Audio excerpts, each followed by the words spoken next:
এই তীব্র গরমে কেমন আছেন সবাই? সকলের কথা মাথায় রেখে গরমের উপযুক্ত একটি রেসিপি নিয়ে আমি চলে এসেছি বাঙালির পাকশালায়।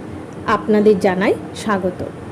আমি বেশ কিছুটা জল নিয়ে 1 কাপ বাসমতি চাল ভিজিয়ে নিয়ে ভালো করে ধুয়ে নিচ্ছি। এই রান্নাটা তীব্র গরমে যেমন তৃপ্তিদায়ক, তেমনি পুষ্টিবর্ধক ও ক্লান্তিনাশকও এবং সহজপাচ্য।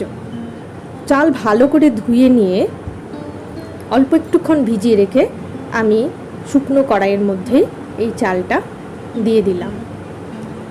এবার আমি 1 কাপ চাল নিয়েছিলাম, সেই কাপেরই 1.5 কাপ জল নিয়ে চালটাকে আমি ফুটতে দেব। আজকের এই রান্না শুধু প্রাচীন তাই নয়, এটির সঙ্গে শ্রীকৃষ্ণের যোগ আছে, অর্থাৎ এটা শ্রীকৃষ্ণের ভোগের একটি বিশেষ পদ। আমি ঢাকা দিলাম চালটা ফোটার জন্য, একটু কম আছে। এই ফাঁকে আমি দেখিয়ে নিই আমারই একটি অন্য সৃষ্টি। এটা হলো আমার লেখা একটি ছোট গল্পের বই, মিনপুরুষ ও নদীর জন্মকথা। আমার চ্যানেলে যারা আমার বন্ধুরা আছেন, আমার বর্ধিত পরিবারের মানুষজন, তারা অনেকেই হয়তো সাহিত্যমুখী মানুষ। তাদের জন্যই আমি আজকে আমার আরেক সৃষ্টির সঙ্গেই পরিচয় করিয়ে দিলাম। বইটি কোথায় এবং কিভাবে পাওয়া যাবে সমস্ত কিছু ডেসক্রিপশন বক্সে দেওয়া থাকবে এবং স্ক্রিনে আমি ফোন নাম্বার দিয়ে দেবো। এখানে 11টি গল্পই কোনো না কোনোভাবে মাটির কাছাকাছি থাকা মানুষদের নিয়েই লেখা। ফিরে এলাম রান্নায়। আমি একটা আম নিয়ে নিয়েছি, মাঝারি সাইজের কাঁচা আম।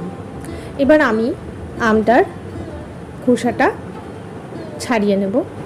এই যে যেমন আমি পুরনো রান্না দেখাই, এটা আমার ভালো লাগে বলেই দেখাই, তেমনি আমি যখন গল্প লিখি তখন অতি সাধারণ মানুষ যারা সমাজের আলো পায় না, তাদের নিয়ে লিখতেই আমার ভীষণ ভালো লাগে। আমার এই বইটিও কিন্তু সেই সমস্ত মানুষদের আলোকিত করা জীবনে ফেরার গল্পই রয়েছে।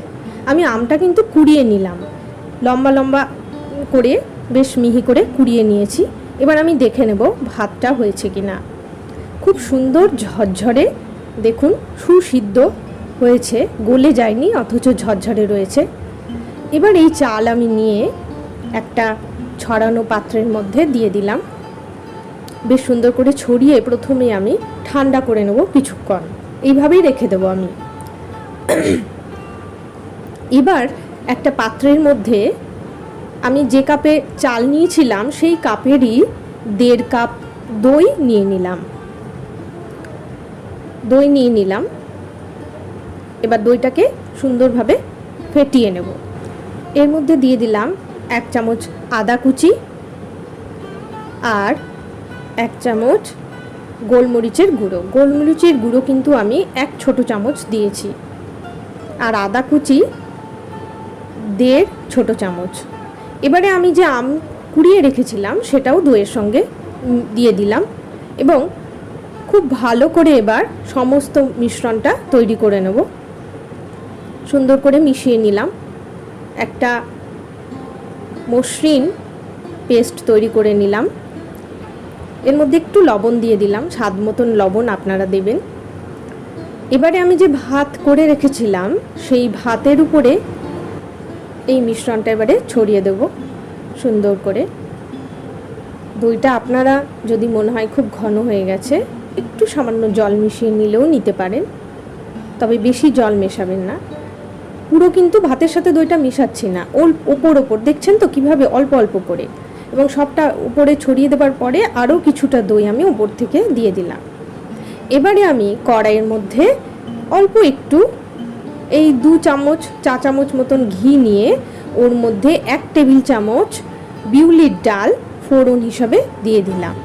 1 চা চামচ মতো সর্ষে দিয়ে দিলাম। বিউলির ডালটা কিন্তু একটু লালচে হয়ে এলে ওর মধ্যে দিয়ে দিলাম কারি পাতা, বেশ 10-12টা কারি পাতা। এইবার ফোড়ন তৈরি হয়ে গেছে। এবার আমি এটা এই মিশ্রণ ভাতের সঙ্গে মিশিয়ে দিলাম। তৈরি হয়ে গেল দধ্যধন। এই গরমে এমন একটি পদ খাবার টেবিলে থাকলে সকলেই খাবার আগ্রহ বেড়ে যাবে, এটা কিন্তু আমি নিশ্চিতভাবেই বলতে পারি। কেমন লাগলো আজকের রান্না লিখে জানান আমাকে। ভালো থাকবেন সকলে, সুস্থ থাকবেন, বেশি করে জল পান করবেন এই গরমে সুস্থ থাকার জন্য। আজ তবে আসি।